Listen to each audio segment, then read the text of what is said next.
С 1 января 2018 года в России появился новый вид социальных выплат – пособие для семей, в которых родился или усыновлен первый ребенок. Выплачивать его будут ежемесячно до достижения первенцем возраста 1,5 лет, исходя из размера прожиточного минимума ребенка, установленного на региональном уровне.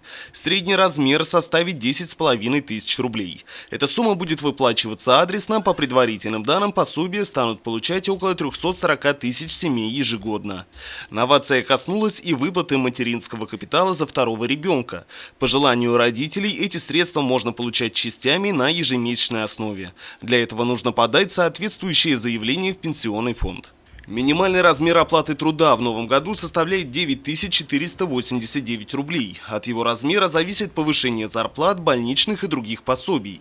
Так, повышение МРОТ на начало года составило 85% от величины прожиточного минимума. Изменения коснулись порядка 4 миллионов россиян. Пенсии по старости увеличились на 3,7%, порядка 500 рублей в среднем по стране. Средний размер пенсионных выплат повышается до 14 300 рублей. Пенсии работающих пенсионеров заморожены с 2013 года. В 2018 индексация также не предусмотрена. Отдельно индексации будут подвержены выплаты военным пенсионерам в связи с 4% повышением денежного содержания российских военнослужащих.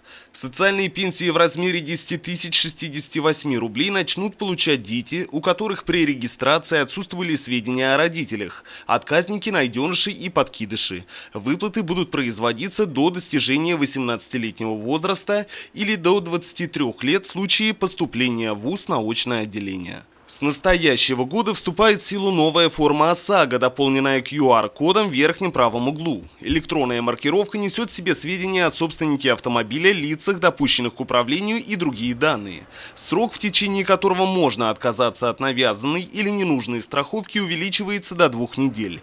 Акцизы на автомобили и бензин также переживут увеличение. С января настоящего года в России вступает в силу запрет на производство и продажу алкогольных напитков с содержанием этилового спирта менее 15% объема готовой продукции и тонизирующих веществ, так называемые алкогольные энергетические коктейли. Исключение производства такой продукции для экспорта. Вступил в силу закон, предусматривающий оказание медпомощи посредством дистанционных консилиумов медиков между собой и дистанционных консультаций пациента с врачом, в случае, если первичный прием и осмотр пациента врач уже провел очно. Кроме того, планируется, что через портал госуслуг и личный кабинет пациент сможет получать персональную медицинскую информацию, делать выписки из истории болезни, самостоятельно отслеживать статус медицинских тестов и многое другое. Реализация закона потребует подключения всех медицинских учреждений к интернету и к единой государственной информационной системе.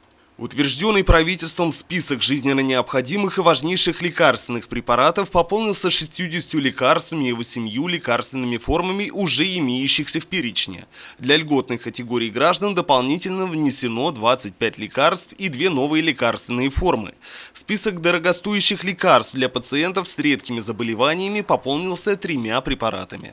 Ринат Музафаров, Любовь Карпова, телекомпания СТВ.